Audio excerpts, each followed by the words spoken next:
Good afternoon or good evening, depending on where you might be. My name is Kevin Michael Grace, and this is the KMG show. Whatever happened to feminism? Older listeners, viewers might remember that feminism was once an exceedingly powerful force in the West, but it has now been broken. How exactly? Well, this sounds made up, but here's what happened. That people who were formerly men learned that they were actually women. And they took steps to become women, or they simply declared that they were women. And having done so, they were accorded all of the rights, privileges, etc., that women had in the past, and all the feminist privileges, including the right to tell men that they're bad and everything they do is wrong and everything they've ever done is wrong, and that toxic masculinity is perhaps second only to white supremacy as the biggest evil in the world. Yeah, that's what happened. Simple as that. And it is very dangerous to speak out against this, as a group of women called TERFs have discovered. Trans exclusionary radical feminists. This is obviously a term which was devised to mock these women, cis women, as we're supposed to call them now, and in fact expose them to danger, because quite a few of them have been threatened and even physically assaulted by people who were wrongly identified at birth as men but became women.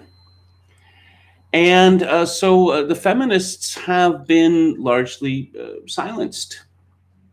If they can't even speak up for the primacy of women who were born women, women who, let's say, have uteruses, menstrual periods, menarche, menopause, and I suppose most importantly, give birth, then what good are feminists?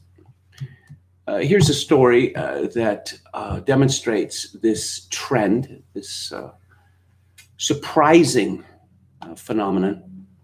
I suppose it's not surprising when you look at it in terms of the moral inversion, as Paul Yanni put it. This is from the Daily Mail. New York literary agent who stands with J.K. Rowling is fired for retweeting a comment. And the woman's name is Sasha White. She revealed that she'd been fired by the Tobias Literary Agency, which has offices in New York, Boston, and Nashville, after she retweeted a comment on social media that read, TW, that being trans women, being vulnerable to male violence does not make you women. Following a huge wave of criticism against White's comments, the agency said it had parted ways with Sasha in a now removed tweet on its account. However, White, who showed public support for Harry Potter author J.K. Rowling in the wake of a bitter controversy over comments she made about transgender women, confirmed her dismissal yesterday, tweeting, "It's true, I was fired last night for my feminist stance. The Twitter mob came for me and my employer immediately terminated me. If you've been through something similar, please reach out." This morning, the hashtag #IStandWithSashaWhite was trending on Twitter with supportive users creating it in reference to the I Stand With J.K. Rowling tag, which White herself features on her account in a show of support for the famed author. White has two Twitter accounts. One, Sasha Semyonovna, which she once referenced the work she does for her former employer, and another account, I Am Grushenka, which was previously anonymous.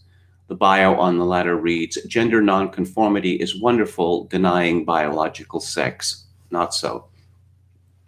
That is to say, yes, denying biological sex is what we are all required to do. And again, laws have been passed making it a crime to criticize any aspect of the transsexual revolution, or it is now irrelevant and dangerous to ask questions such as, what procedures have you had done? Because gender identity has nothing to do with one's genitals. That is the received wisdom. The story continues. The self-styled radical feminist has been accused of being a trans-exclusionary radical, a feminist TERF. Oh dear. Her bio also includes the hashtag I stand with J.K. Rowling. The Harry Potter author has faced heavy criticism over her outspoken views. In June, Rowling made a jibe in an article creating a more equal post-COVID-19 world for people who menstruate. She tweeted in response, "I'm sure there used to be a word for these people. Someone help me out. Wumbin, Wimpund, Woomud." White's dismissal from the Tobias Literary Agency was confirmed both by the company's president, Lane Haymont, and on the agency's Twitter account, which has since been made private. The now removed tweet said, "We do not have any room for anti-trans sentiments at TLA, period. Thus, we have parted ways with Sasha." The company said it also made a donation to a Black trans charity following the decision. Yet another example of how Black culture in the West increasingly has been just subsumed by homosexuals, drag queens, and trans people. It's disappearing before our eyes, just like feminism, in fact. After vowing to step away from Twitter following the backlash, White posted this morning thanking people for their support after the I Stand With Sasha White hashtag trended. She wrote, "This morning I felt so completely alone. This outpouring of support is so amazing, so moving. Thank you all." Supporters included Twitter user Turfalicious, who commented, "Hi, the Tobias Agency. Is it standard practice for you to fire women like Sasha for being non-hateful feminists, for simply standing up for women and girls? Why is your agency so blatantly sexist?" And here we see one of the intersectionality explosions, which now characterizes life in 2020. A year in which we are informed that a virus is racist. Yes, a virus is racist. Because COVID-19, as wicked as it is more vicious still, because it consciously seeks out BIPOC people. That is to say, Black people, other people of color, indigenous people, and the claim is made Asian people. I don't really think that can stand up. Another Twitter user at Fuzzyface said, "Cancel culture exists and the evidence of its misogyny is clear to see." Author Rowling, 54, first clashed with gender activists after appearing to like a post on Twitter saying that trans women are men in dresses, which she said was an accident. However, in 2019, she faced backlash after defending a female researcher who was fired for claiming that men cannot change into women. Following Rowling's most recent comments, Harry Potter film stars Daniel Radcliffe, Emma Watson, and Rupert Grint issued statements in support of transgender people, pointedly not backing Miss Rowling. In response to her remarks, Radcliffe wrote a heartfelt blog post for the Trevor Project, a nonprofit devoted to suicide prevention amongst alphabet people youth. He said, "Transgender women are women. Any statement to the contrary erases the identity and dignity of transgender people and goes against all advice given by professional healthcare associations who have far more expertise on this subject matter than either Joe or I." Hmm. Well, Johns Hopkins University used to be the go-to clinic for gender assignment surgery, but the doctor who was in charge of it announced a few years ago that he was winding it up for the reason that there was no efficacy to this treatment. And in fact, it was the result of, how would you put it, a category error. Four authors resigned from Rowling's literary agency after claiming the company refused to publish a statement in support of transgender rights, while a charity which supports transgender children has urged Rowling to meet some of the young people it works with. I suppose common today, it's gone to hell in a handcart, etc., etc. Well, as Herbert Stein said, systems continue until they stop, and this one is very close to stopping. When the very facts of biology are denied, when children, I don't know, starting at the age of 6 years old, are being told, no, you are not what you are assigned at birth, and drugs are going to be administered to you. And by the way, isn't my child cute? How much publicity can I get for this child that is changing from a boy to a girl, or vice versa? Can I get my own reality show? Can I get a story in People magazine? It is not sustainable. It simply is not. And again, I look forward to, and I hope this happens real soon now, the trillions of dollars in damage suits that we are going to see from these children who were, let's say, persuaded by their mothers at a tender age, well below the age of consent to any kind of medical procedure, that they were in fact misgendered at birth. I can hardly wait. Let's have a look at the chat. Chad Chadson, our valiant moderator, says, hello friends, please hit the like button. I'm not going to identify this person by name. About to drop you a donation, Mr. Grace. Thank you so much. Jonathan Pohl says hi. Hello, Dr. Pohl. Jokokin 666, those who make you believe absurdities will make you commit atrocities. That is well put, I must say. Alex DeLarge, did any of you have the misfortune of catching the RNC last night? I did not. I read some news stories, and I'm going to be talking about them shortly. Yesterday was DR3 night, I believe. Dems are the real racists. You know, I've confessed this in the past, but I'll confess it again. Because I don't want to withhold any relevant facts, as Muriel Spark would say. That back in the 90s, I was a DR3 guy, boring my readers with tales about how in the 1960s it was the Republican senators who were responsible for the passage of various Civil Rights Act. And it was those mean old Southern Democrats who were attempting to stop this righteous revolution. I stopped doing this when I realized that, one, no one cares, and it's completely irrelevant to the present situation.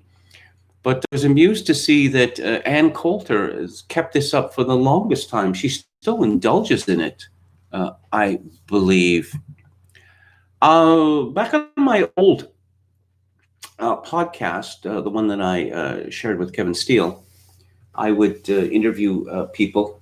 Sometimes I do an interview, and sometimes we talk between ourselves, or we'd have both in the same show. And I interviewed this TERF, if you will, who was at the University of Victoria, where their feminist club, their safe space, had been invaded by a man and his allies who had had an orchidectomy. I'm not going to explain that. You'll have to look it up. Now, I don't know what to make of the safe spaces. I mean, women create their own safe spaces, don't they? Do they need to be publicly funded? But I must say that I felt very sorry for this woman because she liked to get together with her female friends without male interference and talk about woman things, and that got taken away. And she and the feminists there were very, very bad people. How dare they? How dare they? I had to commend this woman's courage as well, actually. Let's see. Oh, this is the message I still get from PayPal. The recipient has a lifetime limit to send, spend, or withdraw. Upon reaching this limit, the recipient must take certain actions to lift the limit. I'd heard of this before. I don't know what those certain actions might be. I believe it was last year. I went through several months of, pardon my French, balls aching efforts to get my PayPal account working again, which included handing over, bank statements.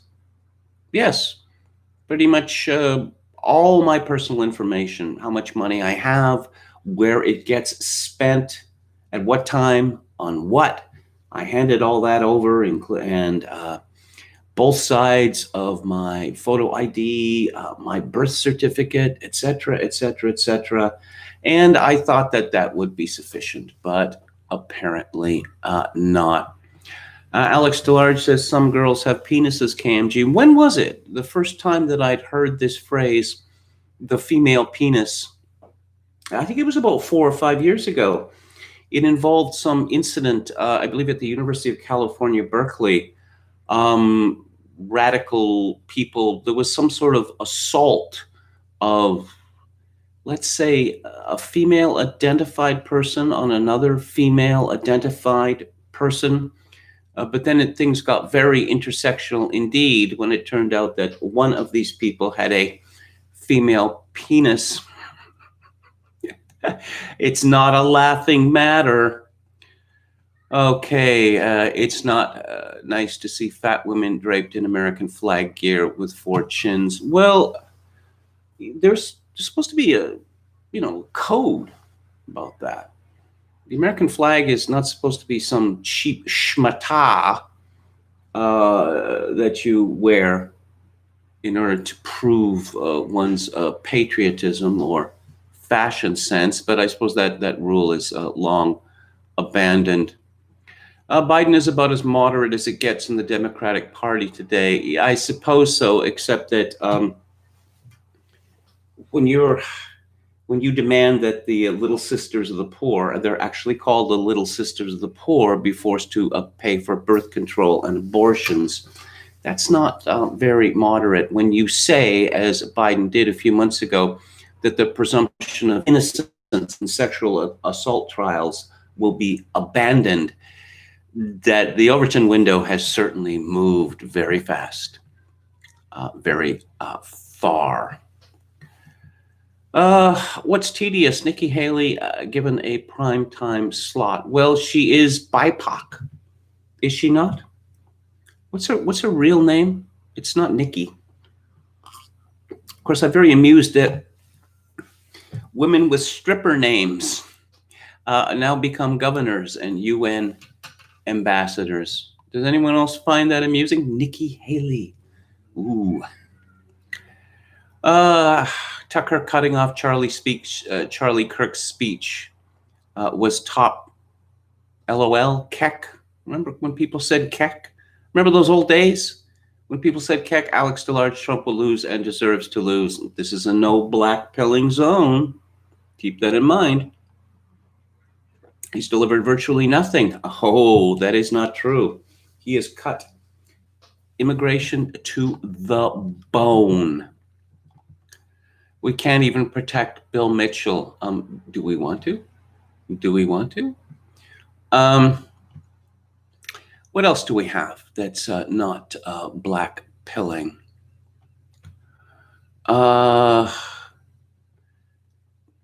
I can help you with BTC. Is that a reference to Bitcoin? Is it? That's my guess. I'll look into that. And it wasn't Janif. Yeah, that's about as much as I'm going to say about that person, because that person is it's not a,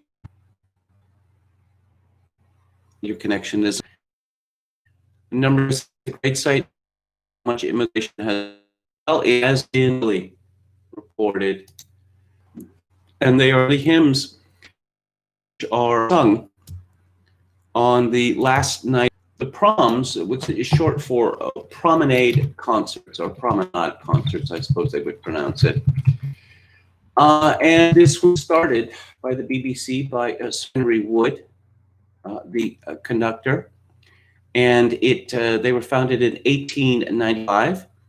The major events are held at the Royal Albert Hall in London, but there are events at many, many places. Let's see, according to Wikipedia, the Czech conductor, who is now the chief conductor of the BBC Symphony Orchestra, and Yuri Belohavlek, I'm sure I've mispronounced it. He calls it the world's largest and most democratic musical festival. It is extraordinarily popular, but the last night is called the last night of the Proms, and it is televised, and there are soloists. There is much dressing up in fancy or jokey costumes by the people who attend. The Royal Albert Hall is a big theater, over 5,000. And it ends with the singing of Jerusalem, which is, of course, Hubert Parry's setting of William Blake's poem, and Land of Hope and Glory, which is a tune by Edward Elgar, and I'm going to be discussing Edward Elgar this Friday with reference to Ken Russell's 1962 BBC film about him. Land of Hope and Glory, it's from Elgar's A Pomp and Circumstance March #1. And it was given words by Arthur Christopher Benson of the extraordinarily talented Benson clan. And it was, well, the march was an immediate success, and the song with the words was an immediate success, and it remains immensely popular. But I guess it is thought to be jingoistic. Let's see. Land of Hope and Glory, Mother of the Free, how shall we extol thee, who are born of thee? Wider still and wider shall thy bounds be set. God, who made thee mighty, make thee mightier yet. Yes. Yes, one can see how offensive that would be, particularly to the people who have come to Britain from, what, the Windrush? When was that? 1948? Of course, one wonders if Britain was so offensive to them, why they came and why they stayed and why they insist that Britain be made over in their image, and why native or indigenous, if you will, Britons put up with it, because it is completely outrageous. There's a story from The Sun. Lawrence Fox, who comes from the famous acting family, which is a large extended family. Billy Piper used to be part of it. The very amusing biracial actor, writer, and director Richard Ayoade is part of the Fox family. He is an interesting mix. He is half Norwegian and half Nigerian. In any event, the story begins. Lawrence Fox urged BBC viewers to cancel their license fees after the Beeb ditched lyrics from 2 Last Night of the Proms songs. BBC lovies sparked uproar on Monday by saying they would scrap the words from Land of Hope and Glory and rule Britannia at the annual event. Fox tweeted, "Defund this shameful Britain-hating organization and start again. The lunatics are in charge of the asylum." This is response to an official BBC News tweet, which read, Rule Britannia and Land of Hope and Glory will feature on last night of the Proms, but without lyrics. Fox tweeted again, I feel so honored to be British and part of the incredible and diverse modern nation we have become.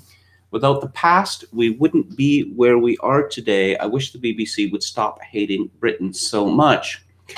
Bosta said the songs would instead feature as orchestral versions amid fears of a backlash from Black Lives Matter campaigners due to lyrical connotations about the British Empire. Username available, people. Lyrical connotations about the British Empire. His comments were echoed by Piers Morgan, who called the decision absolutely pathetic. Piers wrote on Twitter, the BBC needs to grow a pair and stop groveling to such insane woke cancel culture nonsense that most Britons find utterly absurd. Over 10,000 Brits, or Britons as they used to be called, have now called for the lyrics to be reinstated, signing a petition which hopes to reach 15,000 signatures. Former MEP Richard Tice was among those threatening to cancel his license fee, tweeting, if BBC wants to cancel our patriotism and our history by not singing Rule Britannia and Land of Hope and Glory, so I want to cancel my license fee. I should explain that the BBC is funded directly by television viewers, not just viewers of the BBC, but you need a license fee in order to watch television in Britain. And vans patrol the streets, searching for people who are watching TV without having paid their license fee. And you are subject to a hefty fine if you are caught. Lord Digby Jones added, so the BBC is considering dropping Rule Britannia and Land of Hope and Glory from last night of the Proms. Is there no end to their wokeness? This came as a BBC source described the handling of the Proms lineup as white guys in a panic trying to appease the Black Lives Matter movement. Meanwhile, Boris Johnson slammed the woke plans to axe the patriotic sing-along climax from next month's bash. Defending the issue on Good Morning Britain, freedom of speech campaigner Inaya Folarin Eman said criticism of the two songs was absurd, adding that they bring a lot of people joy and happiness. But Kahinde Andrews, a Black Studies professor at Birmingham City University, yes, that august institution, said the line, Britain's never, never, never shall be slaves from Rule Britannia is racist propaganda dating back to the British Empire. Well, it's only because of the British Empire that these people from the Caribbean and from sub-Saharan Africa ended up in Britain in the first place. So swings and roundabouts, as they say in England. Organizers said they were concerned about the lyrics along with their links. TV choirmaster Gareth Malone told the Times that he supported removing Rule Britannia lyrics. Gareth, which is a Welsh name, and Malone, which is an Irish name. So he's got that double-barreled Celtic hatred of the English. Actually, I am half Irish and half Welsh myself, but I do not share this antipathy. This is to be done in solidarity with Black and Irish members of his choirs who had refused to sing it in previous years. He said, if people want to sing about the subjugation and enslavement of other nations, I don't think it should be given a platform in 2020. His view was shared by Chi Enwenoku, founder of the Chineke Foundation, which supports ethnic minority musicians. She told The Guardian, the lyrics are just so offensive. The annual Royal Albert Hall concert beamed around the world traditionally ends with the flag-waving anthems. At the weekend, it was reported that the conductor for this year's Last Night, Dalia Stasevka of Finland, was keen to reduce the patriotic elements of the event. It led to a backlash yesterday with the Prime Minister and Oliver Dowden, the Culture Secretary, getting involved. Dowden told the BBC that confident, forward-looking nations don't erase their history. And Boris Johnson said that while he understands the emotions involved, we need to tackle the substance of problems, not the symbols Symbols are very, very important. I don't know whether Boris Johnson understands that. Former cabinet minister Andrea Leadsom tweeted, "Seriously, has the BBC totally lost touch?" Brexit Party leader Nigel Farage told The Sun, "The BBC should stop apologizing for our history and our heritage. People will be disgusted by this level of political correctness. The only thing that needs cancelling is the BBC itself." In a bid to defuse the row, BBC bosses announced last night that the last night on September 12th would still feature familiar patriotic elements. Well, that's good to know. I don't know. Is the English flag allowed on last night of the proms? I wonder. Here's a solution for the BBC. They could have an alternative proms, and perhaps it could run for one night opposite the last night of the proms. Perhaps they could run it for a week or whatever, and it would solely be grime music. And they could bring on Stormzy and the other stalwarts of the grime movement, who could sing about how much they hate Britain. Stormzy is named Michael Ebenezer Kwadwo Omari Owohu Jr. Yeah, how about that? His mother is Ghanaian. Oh, and he's a cousin of rapper Nadia Rose. He grew up in South Norwood, London.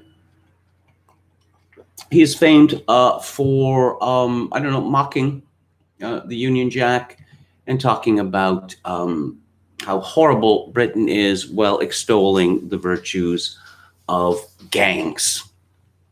He is the new Britain. And, the BBC should definitely recognize him by, as I say, having a grime week, the last night of the grime, say. But how about just leaving the traditional last night of the proms for those retrograde people who do not hate Britain? We could compare the ratings. That might be useful, actually. The last night of the proms is deeply embarrassing to a great many modern English men and women because it's just so atavistic to see these people, often young people, singing Jerusalem, Land of Hope and Glory and Rule Britannia. One had thought that, how shall we say, that Britain and England had evolved from that sort of thing. Boris Johnson could make himself immediately much more popular by saying that the BBC is going to reinstate the words to Land of Hope and Glory and Rule Britannia, because if it doesn't, he is going to cut its budget, or he's going to look into eliminating it. Very simple. People want to hear the words to these songs. They want to sing along at the Royal Albert Hall, and they want to sing along at home. And so this wish by the people will be honored by the BBC or else. So speaketh the Prime Minister of Great Britain and Northern Ireland. There are so many opportunities like this for politicians in the West, but they never take advantage of them because they are, cowards. They're cowards. Let's see what the chat has to say. Okay. So we've moved on from the female penis. Trump propping his kids up all the way down to Tiffany is annoying, and I'm full on MAGA. I don't know. I suppose it's better than Joe Biden talking about his dead wife again, or everyone else talking about Joe Biden's dead wife and dead children again. I don't, one side is emphasizing death and the other side is emphasizing life. Eric Trump is probably my favorite for how little he attention seeks and is still married to his wife. Yes, I have to agree. Donald Trump Jr. married to that rather gruesome woman who used to be married to the man who is now the governor of California, Gavin Newsom. Enron, great composer Elgar, love his First Symphony. Indeed, indeed.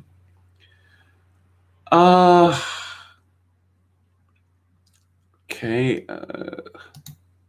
Kevin Sorbo would have been better than rolling out 20 tropes. Okay. Let's see. KMG's Irish brogue has a lilting charm. Well, I'm glad to hear it. I can do the Northern Ireland accent too, if you'd like to hear it. Sort of an approximation of the Reverend Ian Paisley, if anyone remembers him.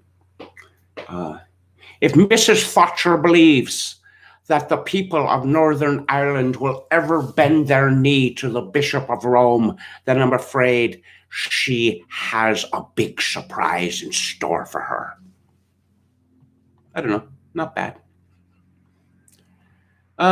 Visionary companion Lawrence Fox thinks diversity is good and tolerance is the pinnacle of virtue because kindness and tolerance are British.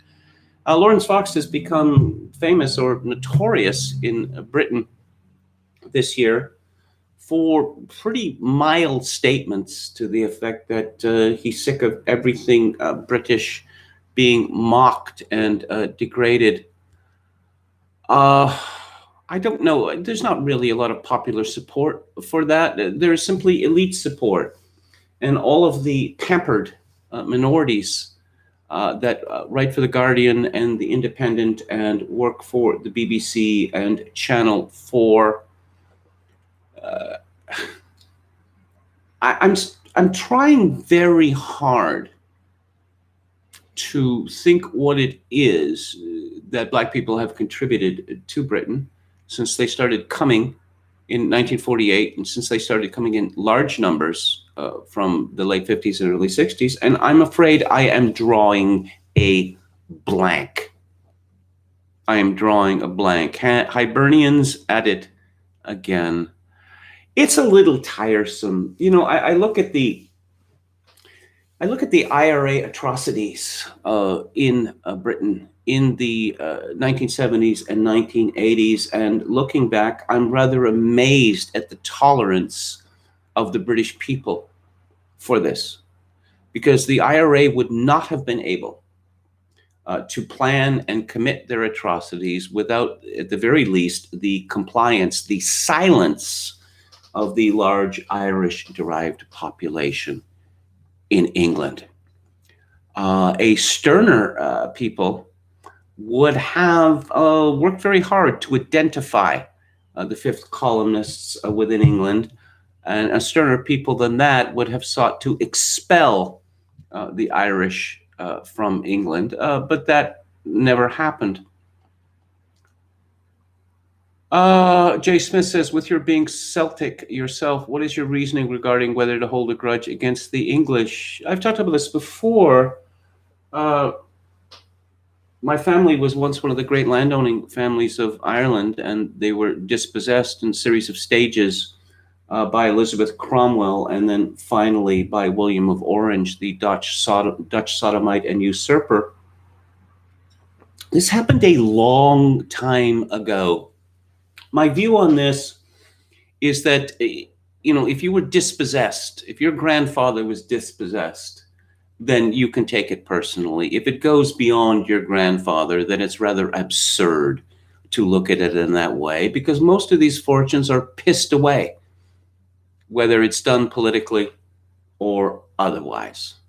So no, I have a 3 generations rule, or a 2 generations rule, depending on where you start.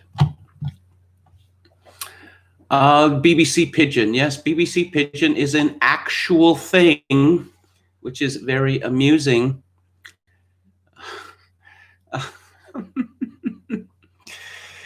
Okay, not a bad Paisley. He was educated at that school, evangelical school in the United States, which became very controversial. What George Bush the first spoke there, was it called Bob Smith University or something like that?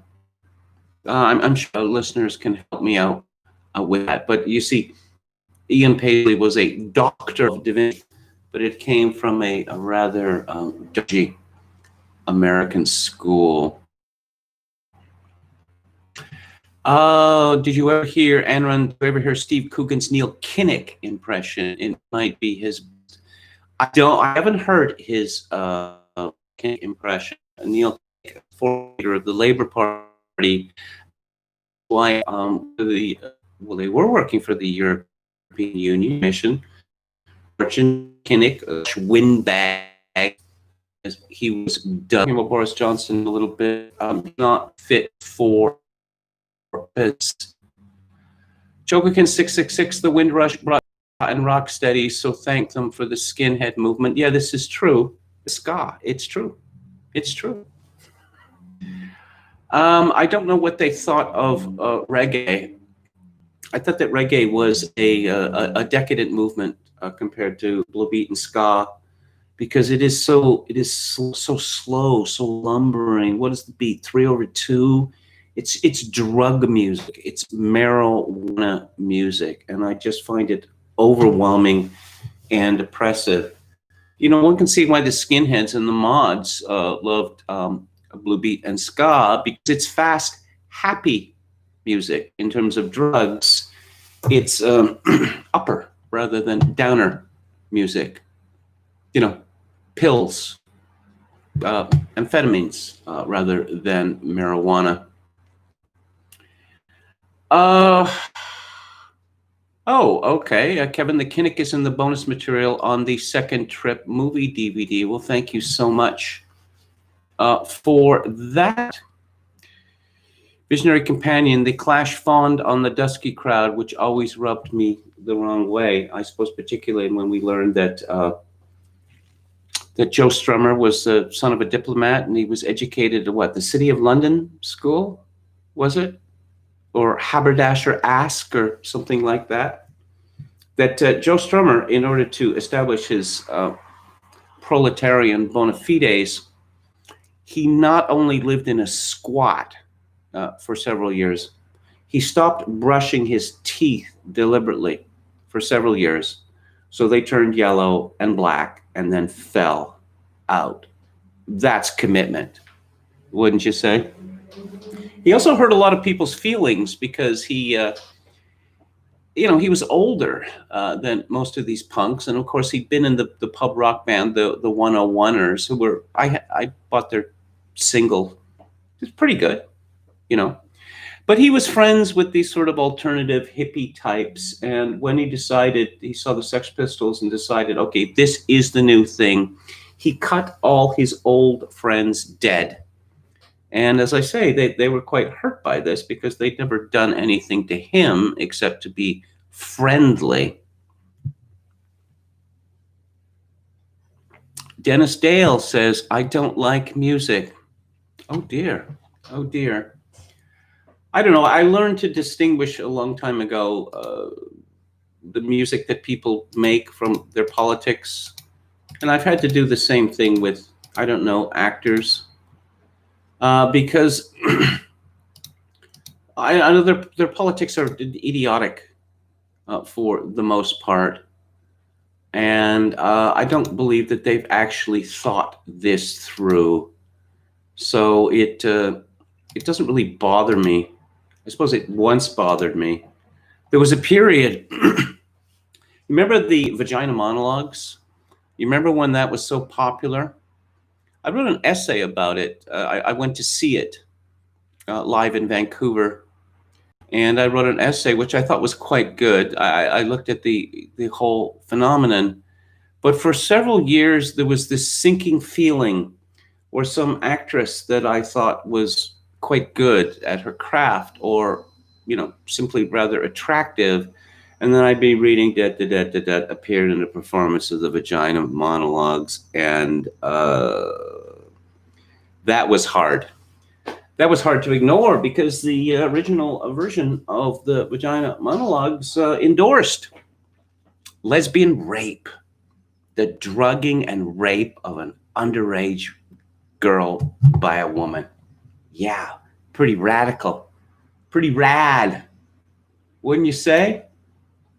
Oh, in other BBC news, Cara Delevingne, to examine the world of porn and erotica as she prepares to open herself up to experiments for a new show about human sexuality. This is another story from the Daily Mail, of course.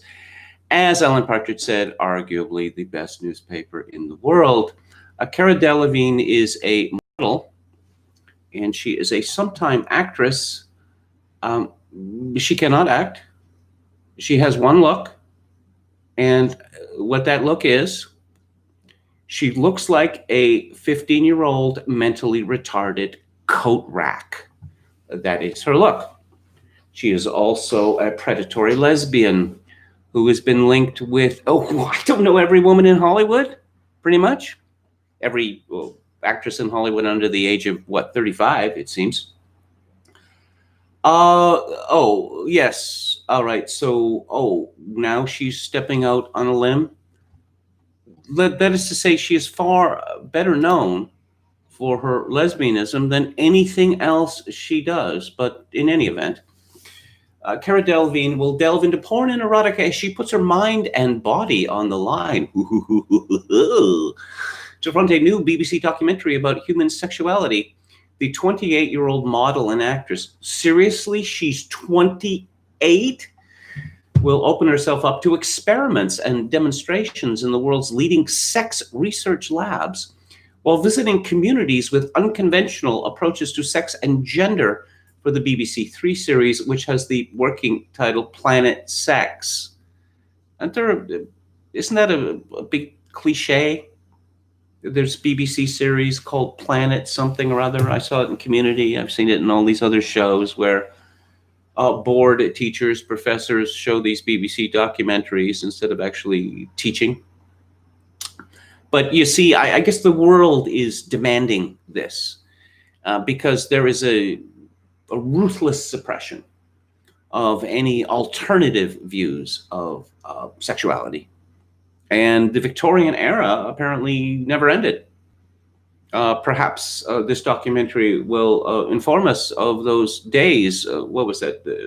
A week ago, 2 weeks ago, when piano legs had to be draped because they were thought to be too risque. Can you imagine? In a statement accompanying the announcement, Cara, who identifies as gender fluid, said, "As someone who struggled for years to understand my sexual identity," I don't think she struggled for that many years, "I am so excited to be making a series that could change the views of so many people through honest and personal conversations." Again, there is such a dearth of material available on television, on the internet, in newspapers, magazines. This is groundbreaking stuff. I can only imagine what having a series like this would have meant to the 14-year-old me. Oh, poor Cara, poor Cara, who struggled to understand feelings that were seen as non-conventional or different. If our series helps one young person have an easier conversation with their parents, we will have achieved one of our many goals in making this series. The BBC said the Epic program, which will be produced by Hula and BBC Three, will be a deeply personal, but also universally relevant series. There are some people who can act smart when perhaps they're not so smart, and there are people who can act dumb when they're obviously much smarter than that. Brad Pitt is clearly an intelligent fellow, but he's very good at acting dumb. Everything that I've ever seen of Cara Delevingne suggests to me that her IQ is something like 89. She radiates stupidity.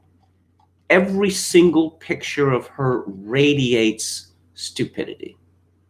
I mentioned Billie Piper earlier. Ooh, and she starred, what was it, on ITV? Ooh, she was a high-class prostitute, and this was a some sort of investigation of the world of high-class prostitution. No, it was just an excuse for Billie Piper to get her kit off. It's not promised that Cara Delevingne will get her kit off for this show, although I suppose that some will be disappointed if she doesn't. She is neotenous, like so many people who are famous superstars now, and I do not want to see neotenous women in a sexual context because it is it's pedo bear approved. This is the appeal of Cara Delevingne and so many others like her. Oh, and there's a video attached to this Daily Mail story with her, with a woman called Margaret Qualley, who some of you will know as the daughter of Andie MacDowell, the actress. And I wonder what Andie MacDowell and her husband thought about their daughter, their very young daughter, being one of the victims of Cara Delevingne. She's broken so many hearts, or so I read in the gossip columns. Again, she has her face. There is no affect. There's no affect. And what was that movie, Zoolander, with Ben Stiller? And the joke was, well, it's not that he was an idiot, because the assumption is, I suppose, that most models, especially male models, are idiots, but that he had all these different looks and they were the same look. Well, Cara Delevingne has one look. She literally has one look. How you get to be a model with one look is an interesting question, but she has pulled it off. Let's go back to the chat. Brandon Smith says, I wonder if I can collect university grant money to collect a study into whether or not a large number of people would lie about being able to watch hardcore porn without, I'm going to paraphrase here, taking to its logical conclusions. Bob Jones University. That's from Rollo Klevich. Thank you for that. This Robert Jones University. Yes, I can see that. Bob Jones University. It sounds like he ran a bait store or something and decided to open up a university.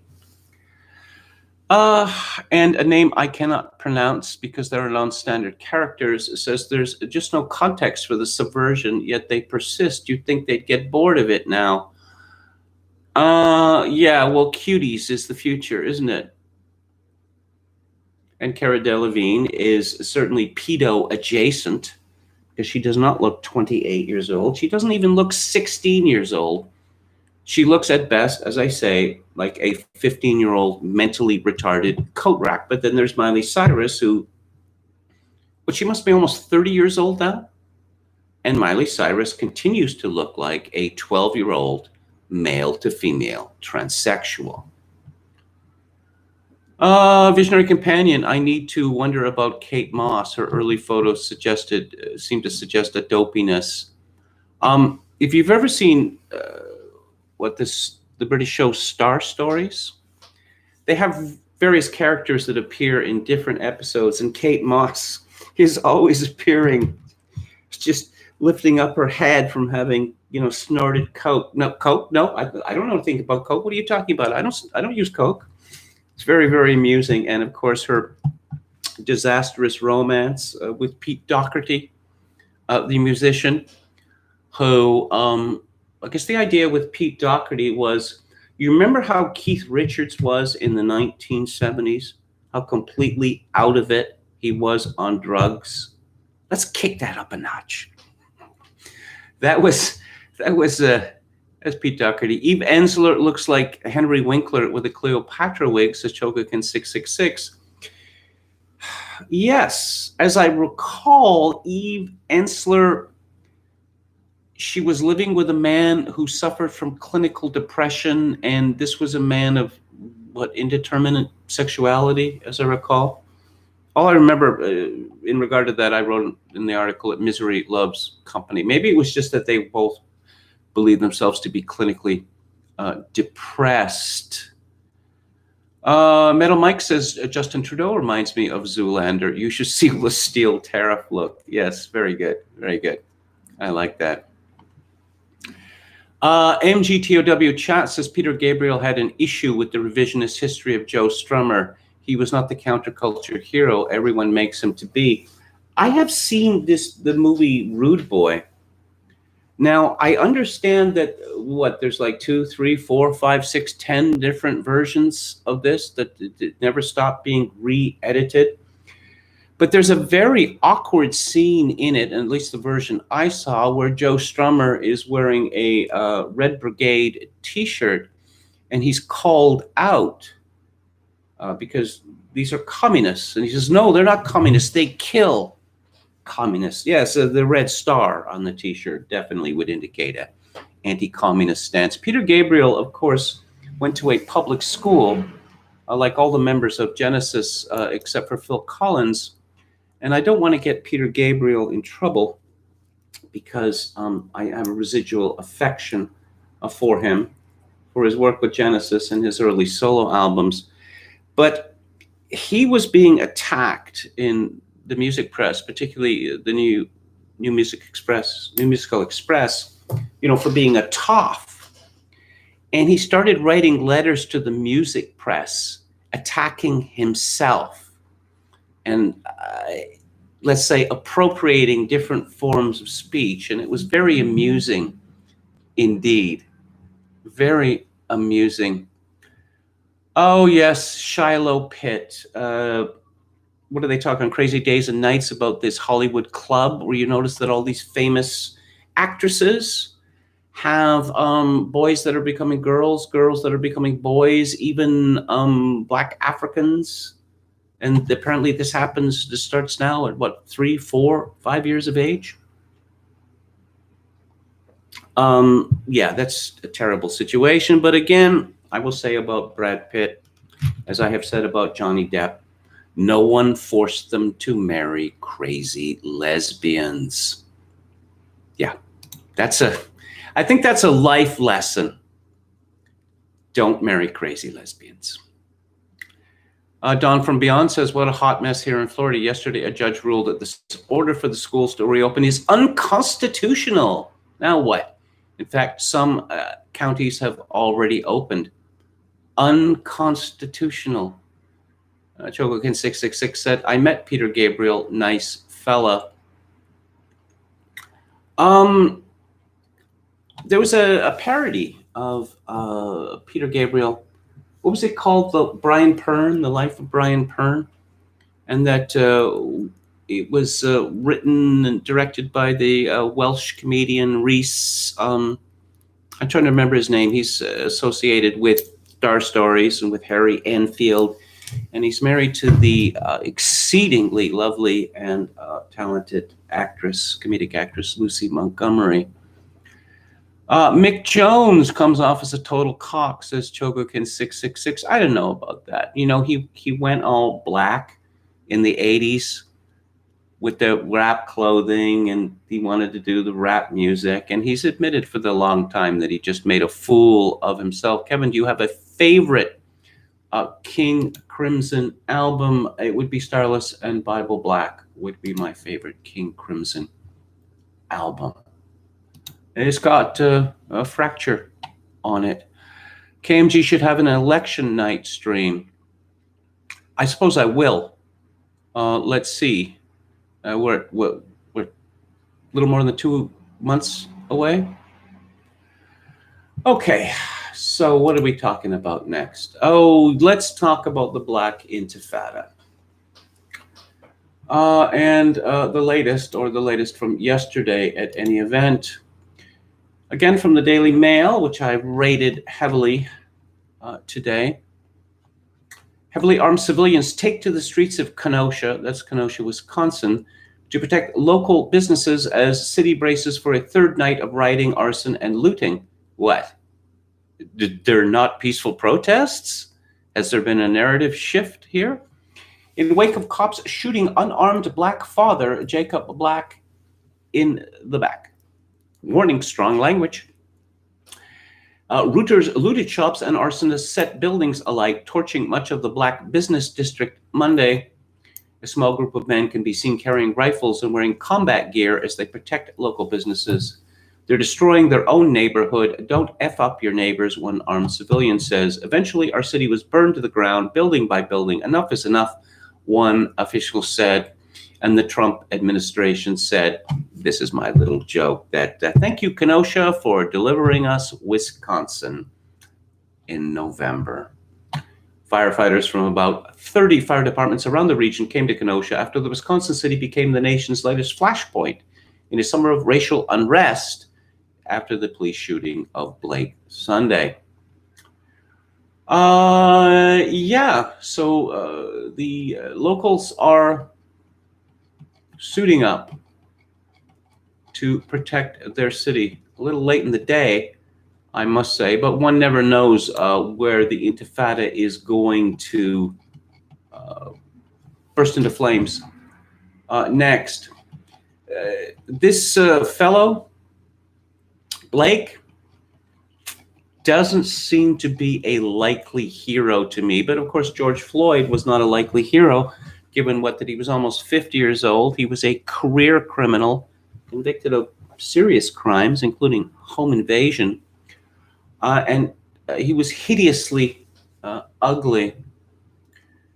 Police first fired tear gas Monday about 30 minutes after the 8 p.m. curfew took effect to disperse protesters who chanted, "No justice, no peace," as they confronted a line of officers who wore protective gear and stood shoulder to shoulder in front of the courthouse entrance. You see, Trump talked about bringing in the National Guard, and the Democratic governors howled in protest. And so, okay, fine, I won't send in troops. And okay, you want your cities burned down? All right, you can have it then. It's not a nightmare. It's the world that you made. Police said they were responding to a call about a domestic dispute when they encountered Blake on Sunday. I wonder how often now police are going to respond to any domestic calls. I don't know that the policemen have the opportunity to hear the 911 calls, because if they hear the 911 calls and they hear black accents, then I think the police are going to say, no, we're not going there, or we are going to take our sweet time. And if someone ends up seriously injured or dead, it won't be our fault. Governor Tony Evers signed an order declaring a state of emergency Tuesday, calling on increased help from the Wisconsin National Guard. The Democrat warned, "We cannot forget the reason why these protests began. And what we have seen play out over the last 2 nights and many nights this year is the pain, anguish, and exhaustion of being black in our state and country." Exhaustion. They keep going back to this. Exhaustion. I'm so tired. They don't seem exhausted. Exhausted people do not riot. Also, hopeless people do not riot. But as I said yesterday, and as I'll reiterate or repeat, as a more literate man might say, everyone should be able to exercise their fundamental right, whether a protester or a member of the press, peacefully and safely. We cannot allow the cycle of systemic racism and injustice to continue. We cannot going down this path of damage and destruction. You've already justified the insurrection. Too late, pal. It is thought that the city, which is home to around 100,000 people, has so far lost a mattress store, church, Mexican restaurant, auto dealership, and a cell phone shop in the raging fires, according to witnesses. Dozens of cars, traffic lights, and windows have also been smashed by looters.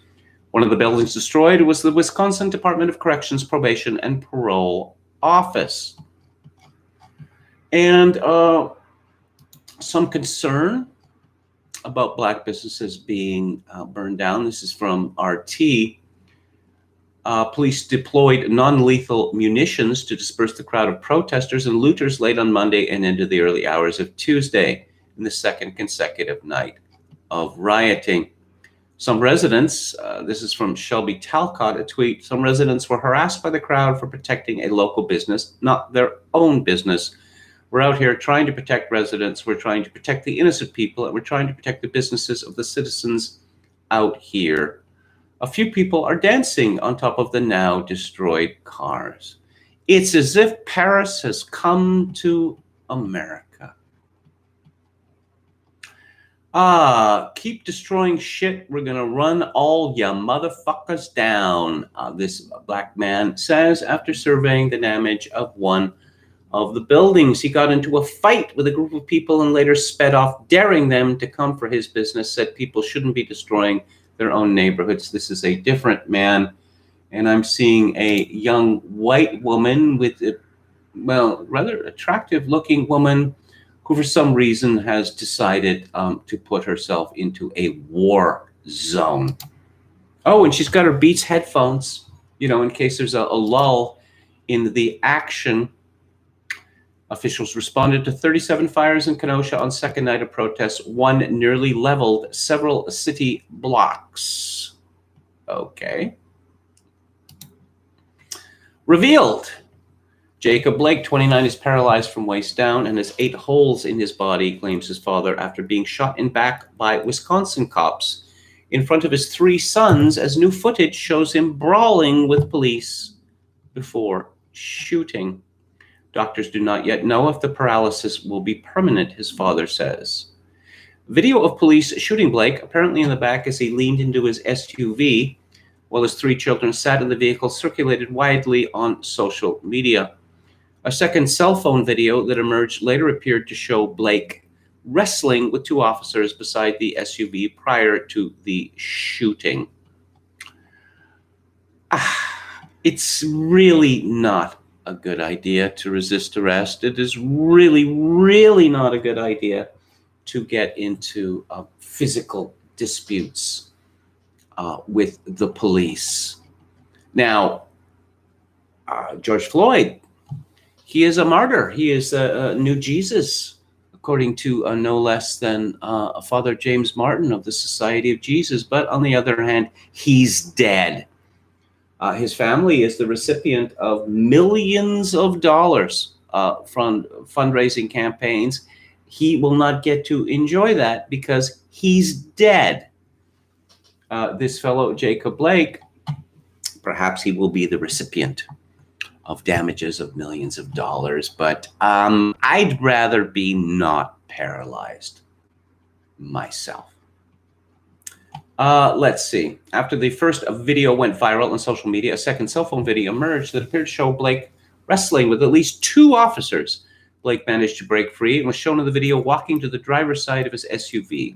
Both videos show the moment Blake walked from the sidewalk around the front of his SUV to his driver's side door, while officers followed him with their guns pointed as they shouted at him. As Blake opened the door and leaned into the SUV where his 3 children, aged 8, 5, and 3, were, an officer grabbed his shirt from behind and opened fire while Blake had his back turned. At least 7 shots could be heard. The officers involved have since been placed on administrative leave, which is standard practice. Kenosha police do not have body cameras, but they do have body microphones. I suppose what we're going to find out about his criminal record. I've been reading. Let me just check this out here, because I've been reading that many of these most recent heroes actually have extensive criminal records. Or I suppose I could just go to Andy No's Twitter feed, because he keeps us all informed about the details. Let's see, what do we got here? Okay. Oh, this is interesting. Hennepin County Attorney's Office released this document down to Dr. Andrew Baker, the chief Hennepin County ME, who reviewed George Floyd's blood test, says the substances found lead him to conclude it was an overdose death.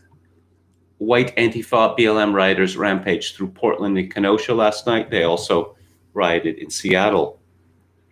They put quick-drying cement on the Seattle Police Department East Precinct exit and tried to set the building on fire.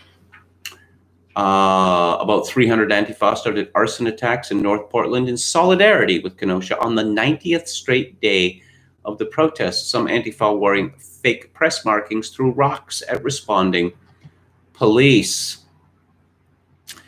And some people with, oh, that's a woman, Rebecca Saunders, 27, a grad student studying social work.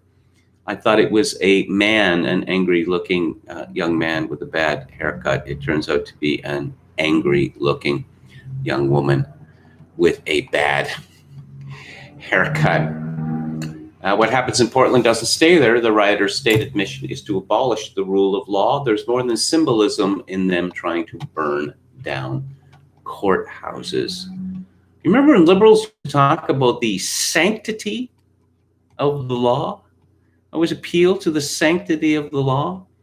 These terrible people, you know, police who are not observing people's Miranda rights and the like. Well, BLM and Antifa rioters have been destroying the Portland economy and causing public mayhem for 3 straight months. Portland Mayor Ted Wheeler promoted a coronavirus relief fund exclusively for blacks.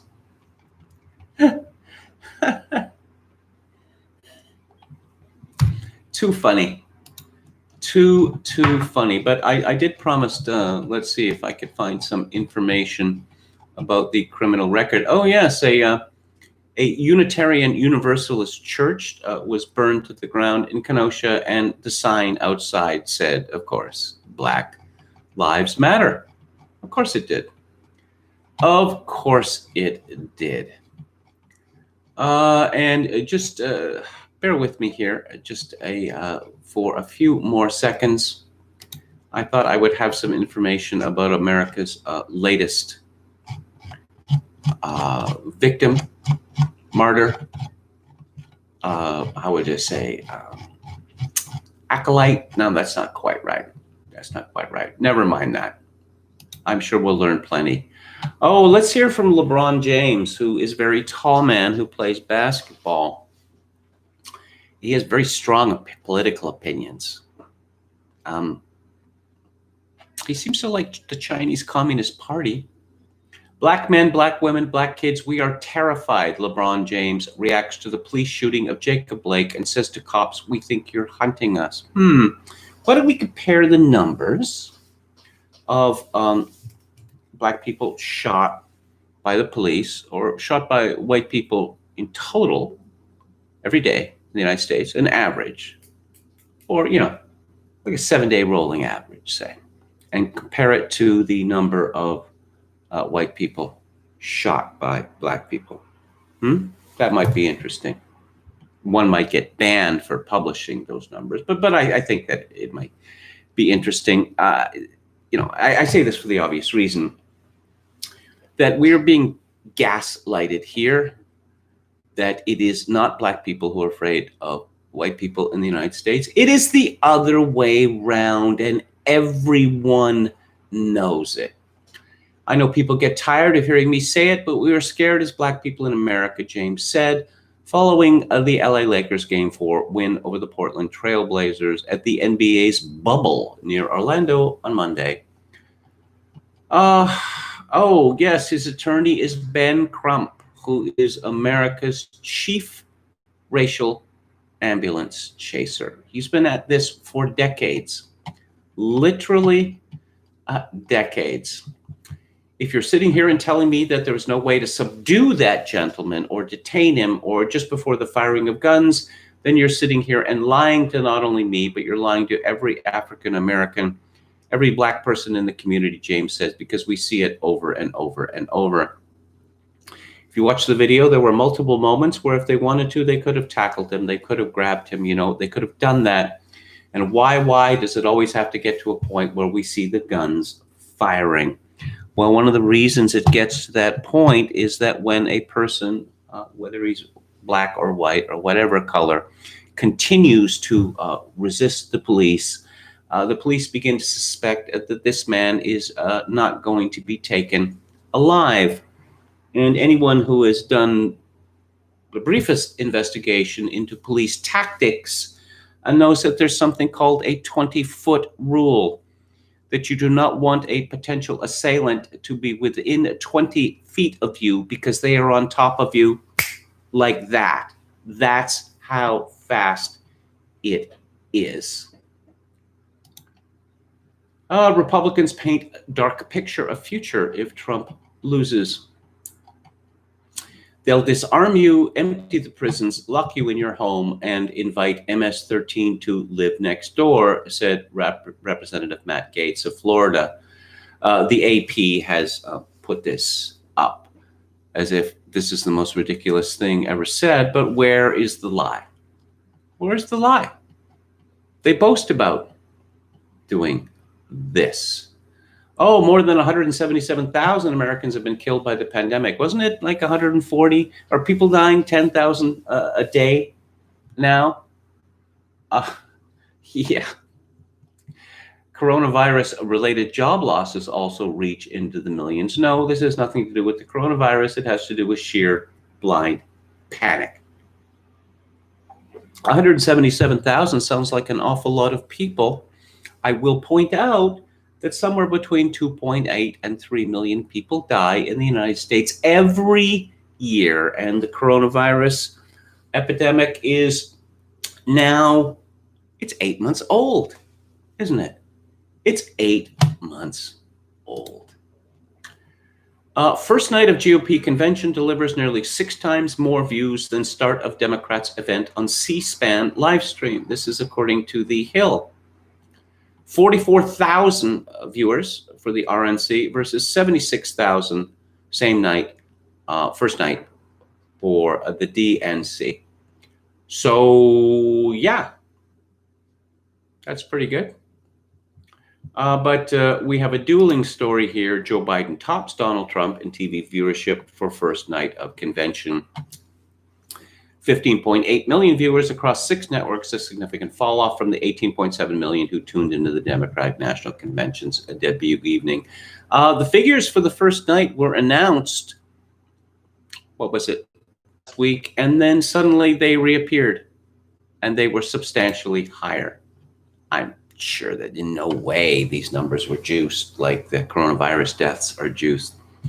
Oh dear, Thomson Reuters reports couple who pointed guns at protesters tell Republican convention that suburbs in peril. Yes, they are in peril. A white St. Louis couple who brandished guns at Black Lives Matter protesters know it was an angry mob that was trespassing on private property, that had smashed a gate to trespass on private property and were screaming insults and threats at the couple. They were given a prominent speaking slot at the RNC, repeating unfounded claims by President Donald Trump that Democrats will destroy America's suburbs. They're absolutely shameless. Politicians of all parties make unfounded claims all the time. They can hardly open their mouths while they're making unfounded claims. These used to be known as opinions. But now we're going to ruthlessly fact check them. Yeah, take that. We're going to fact check the hell out of you, Donald Trump. Speaking amid new protests over the police shooting of a black man in Wisconsin on Sunday, Mark and Patricia McCloskey, who face felony weapons charges for threatening protesters with guns. I thought that the governor had already commuted this. Said U.S. neighborhoods would be overrun by crime and lawlessness if Democrat Joe Biden wins in November. No matter where you live, your family will not be safe in the radical Democrats' America, Patricia McCloskey said. Now, I have to say that Kenosha, Wisconsin is not the sort of place that one would associate the kind of violence that we have seen over the last couple of days. That Kenosha, Wisconsin is truly flyover a country. And if it can happen in Kenosha, then I guess it can happen anywhere. The message follows repeated allegations by Trump as part of his scare quote law and order campaign that vengeful mobs. Who wrote this? His name is Tim Reed. and he should be ashamed of himself. Oh, mobs, in scare quotes. Well, how else would you describe them? Just absolutely shameful, absolutely shameful. Oh, yes, and here is more sniveling, more from Yahoo News, coronavirus an afterthought as RNC opens. And there's a bunch of pictures of the Democrats, and they're all wearing masks like a bunch of sniveling cowards. Oh, and someone named Brittany Shepard is very unhappy that apparently the Republicans aren't all wearing masks. Oh dear, oh dear, oh dear. There were no scenes of cheering crowds, delegates pressed together, waving American flags or MAGA posters. Most of the speeches that opened the RNC Monday evening did not even take place in Charlotte, North Carolina. They were instead broadcast from an auditorium in Washington, D.C., where the marble walls and dramatic lighting only accentuated each speaker's solitude. President Trump had wanted to hold at least part of the RNC in person in Jacksonville, Florida, but the continued spread of the coronavirus forced him to change those plans. No, actually, the media forced him to change those plans. The pandemic presented not only a logistical inconvenience, but a thematic one, leaving Trump and his supporters to make the case that it was morning in America again, and not another morning filled with grim fatality statistics and lockdown updates. That's the new normal. Come on, doesn't everyone look forward to another morning filled with grim fatality statistics and lockdown updates? I know the media sure does. That left the RNC to treat the coronavirus as a blip that has disrupted what Trump and his supporters like to call the greatest economy in world history. A viewer could have easily been led to believe that the pandemic is over, because it is. President Trump's decisive leadership led to a rapid and efficient response to the coronavirus pandemic, said Louisiana Dr. G.E. Galley, one of the convention's first speakers. It is only natural for a political convention to paint its chosen candidate for the presidency in the best possible light. But in the midst of a pandemic, how often does a pandemic come around? Once every 100 years? Actually, pandemics happen with great regularity. But did you hear this word pandemic every single day, a dozen times a day, 50, 100 times a day during previous pandemics? H1N1, for instance, did you hear this word pandemic all the time? No, you didn't. Because this is political. It's entirely political. Donald Trump truly moved mountains to save lives, Galley said at one point, an assertion at odds with what many have called Trump's inattentive. This was a man who was giving press conferences every single day. These people, and what is this man's name? Alexander Nazarian. They're liars. They're all barefaced liars. They cannot stop lying. Lying is the only thing they know. This is from Bloomberg, from Jordan Fabian and Gregory Corte. Win or lose, Trump is stamping his imprint on GOP over Reagan's. And Reagan stopped being president, in January 1989. Reagan last ran for office in November 1984. So we'll just round up here to 16, 36. That is to say, the youngest person alive in America who voted for Ronald Reagan is at least 54 years old. But of course, the media has this strange new respect for Reagan. He was a senile warmonger. He was Ronnie Reagan. He was looking forward to blowing up the world. But now he actually joked about it on a hot mic. Yeah. But now, oh no, he was just a model of dignity. They mocked him for what? For what he wore, for being photographed, riding a horse, for telling stories about Lou Wasserman. The mockery never stopped. But now, now he's just a model of decorum compared to Donald Trump. Win or lose, few in Republican politics think the party can ever return to the roots Ronald Reagan planted 40 years ago that embraced small government.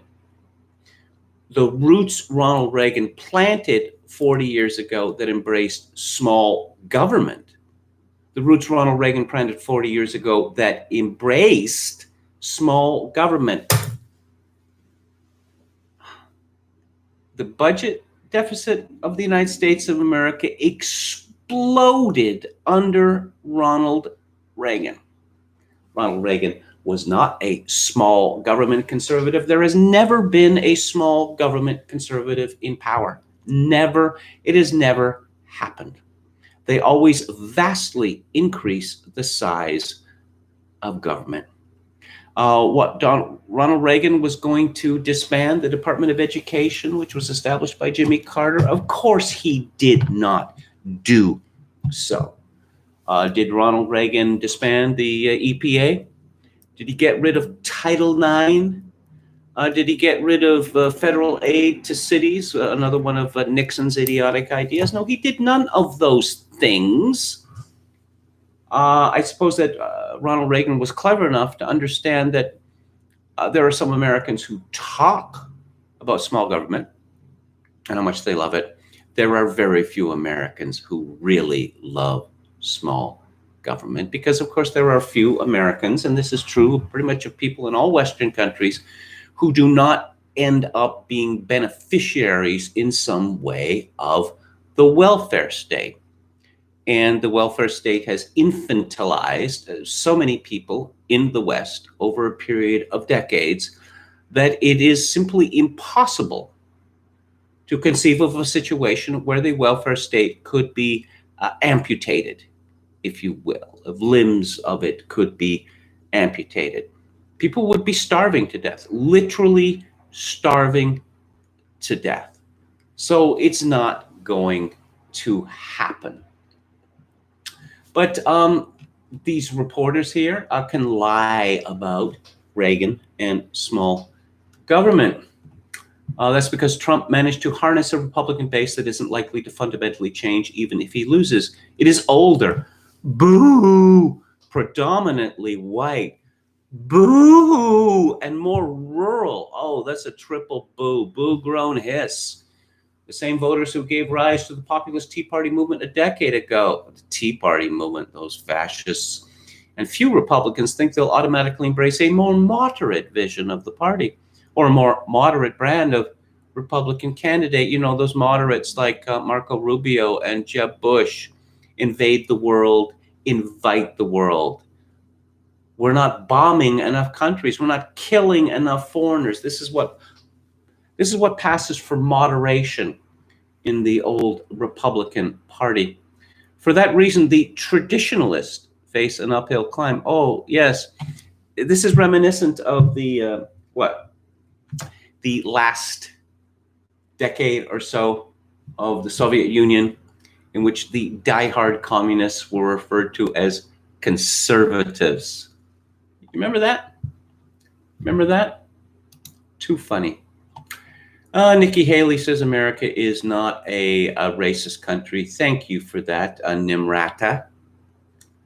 And that Trump will build a U.S. where every Black life matters, including African-American cops killed on the job, as she positions herself for a 2020 run. In more DR3 news, Biden believes Black people can't think for themselves. African-American Republican candidate Kim Klacik slams Democrats at RNC after viral video blaming party for decay in Baltimore. I'm sure the Democratic Party has something to do with the eclipse of Baltimore. I can think of another reason for it. I'm not going to go into that at this point. Oh, let's talk about hair. Let's talk about Black women's hair, because they never stop talking about it. And they have this strange belief that white people, particularly white women, are obsessed with their hair. This is from The Mail. Again, 6 Black women detail the horrific discrimination they faced because of their hair, revealing how they were fired from jobs for wearing natural styles or forced to spend hundreds of dollars to keep their locks straight. Forced? Beyonce, how much money does she spend on her hair, on her wigs? Is she forced to do so? We see a lot of the leading Black entertainers, women, appearing in straightened hair or in wigs. Are they forced to do this? I rather doubt it. Black men and women straighten their hair has been a commonplace for many, many, many, many decades. Glamour's September issue. Yes, as I say, it's all black all the time. And yes, Glamour's September issue focuses on black hair and was guest edited by Ashley Elise Edwards. Do we know anything about this woman? She's written for something called Refinery 29. U.S. Partnerships Manager for Google. Okay, yes, she is the U.S. Partnerships Manager in the Google News Lab, because Google does not have enough power over the media that they have to invite Google bureaucrats to write cover articles for women's fashion magazines. Was it our hair or was it you?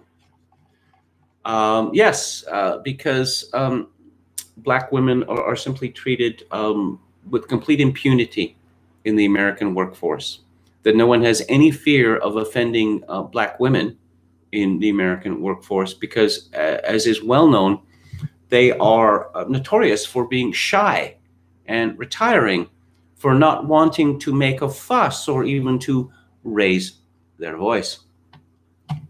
Of course, we're being gaslighted yet again, being told the opposite of the truth and expected to swear to it.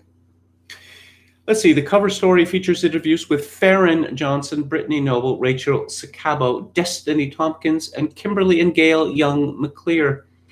The women all claim they were discriminated against in their jobs because of their natural hair. The story highlights the Crown Act. Was there actually an initialism, an acronym created? Oh, I can't wait to see what that would be. Which prohibits discrimination based on hairstyles in employment, housing, and education.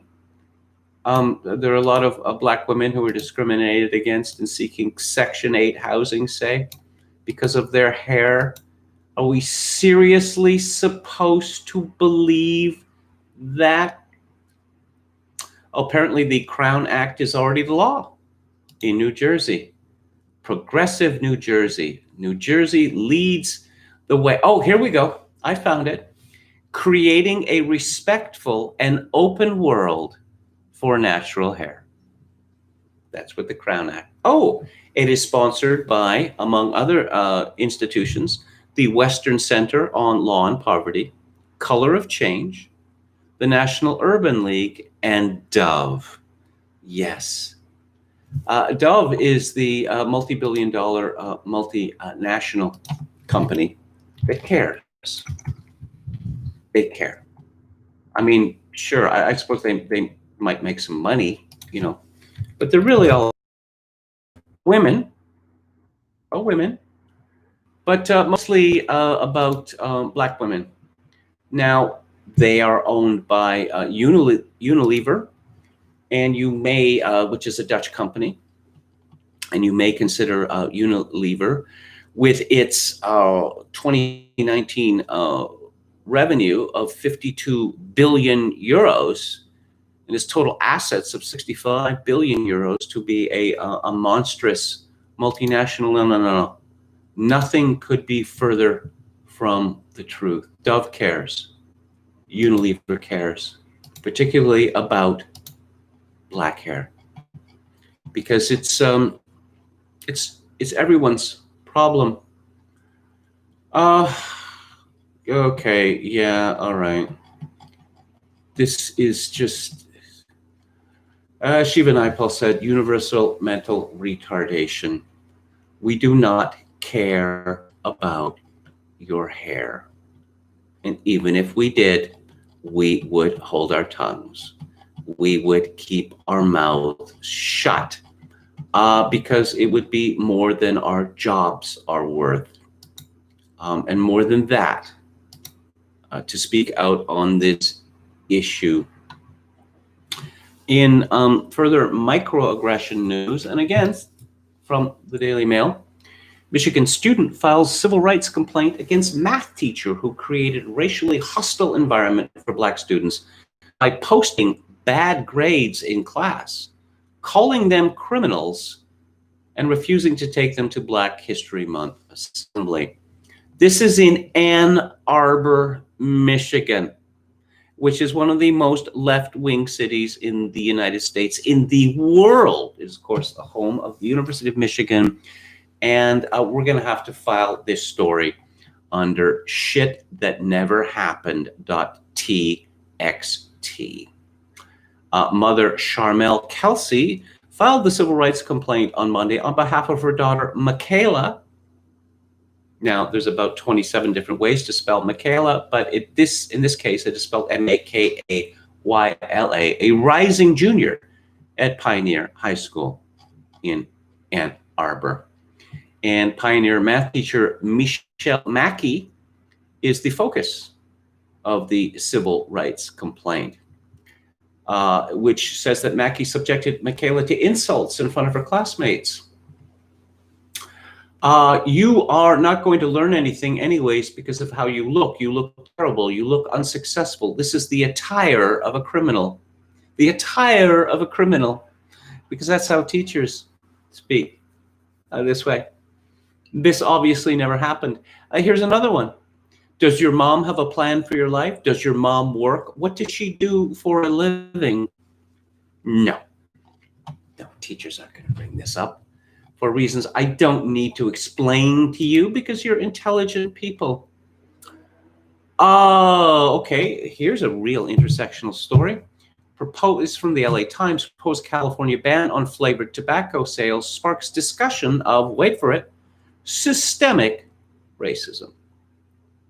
Supporters of legislation to ban the sale of flavored tobacco in California are speaking out against a new advertising campaign from tobacco companies that claims the bill discriminates against Black and Latino, don't they mean Latinx, smokers, saying that the ads disingenuously portray the industry as an ally of communities of color. The tobacco industry ad, which calls the bill politics at its worst, alleges the measure would criminalize menthol cigarettes, giving special treatment to the rich and singling out communities of color.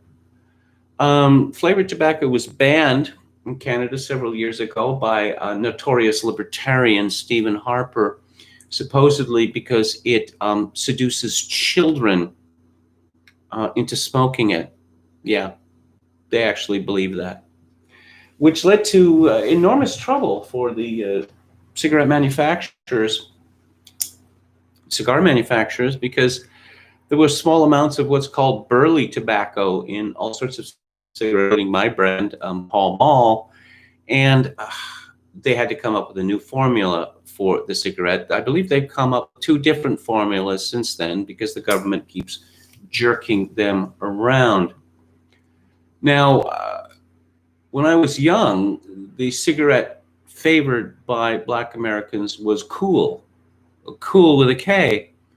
But I've subsequently learned, and anyone who's ever seen a movie about American prisons knows that the currently favored cigarette by American Blacks are Newports, which are menthols, just like Cools. This Senate bill introduced by State Senator Jerry Hill from San Mateo, partly in response to a surge in the use of electronic cigarettes by minors who are attracted to candy and fruit-flavored vaping products. In 2019, said some 5 million middle and high school students reported having used e-cigarettes in a recent 30-day period. Yes, vaping panic.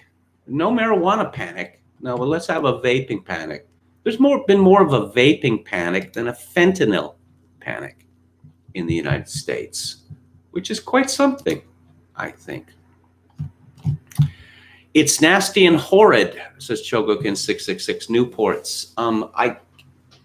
Helmut Schmidt, the former chancellor of Germany, very civilized man, a classical musician. I mean, he made classical records. He loved menthol cigarettes and what they'd been banned or whatever, but he anticipated a ban. He kept them in a freezer. He had several years' supply on hand when he died. The menthol cigarettes, I just find them, they're sick-making, nauseating. No menthol cigarettes in Canada. I'd have to check. I just assume that they have been banned.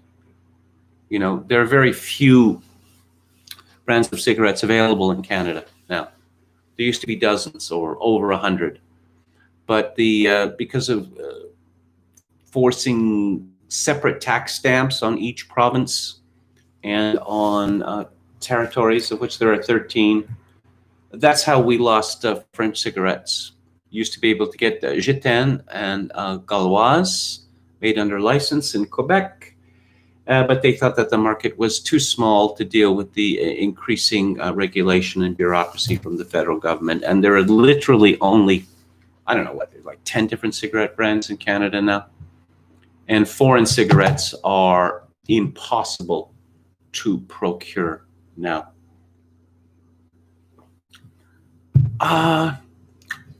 Leponius Maximus says, I remember going to my local tobacconist as a young man and hand selecting my tobacco. Yes, people had their blends made. I used to buy Sobranis. There was Russian Sobranis, Balkan Sobranis. There was a Sobrani brand called Color, and it had the multicolored color spelled with a U, and the cigarettes were different colors as well. And I don't know, when I was in my 20s, this struck me as being the acme of sophistication. I remember the famous Schleppen, the great Slavic bass singer. He had a special blend of, I believe, Sobranis made for him.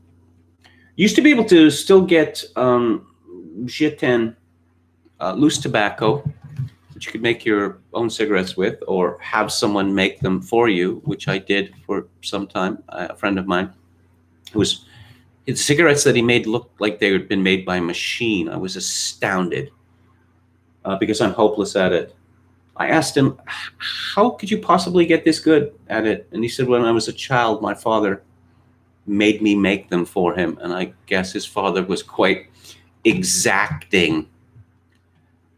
Okay. A sterile environment. Okay, I'm not going to repeat that.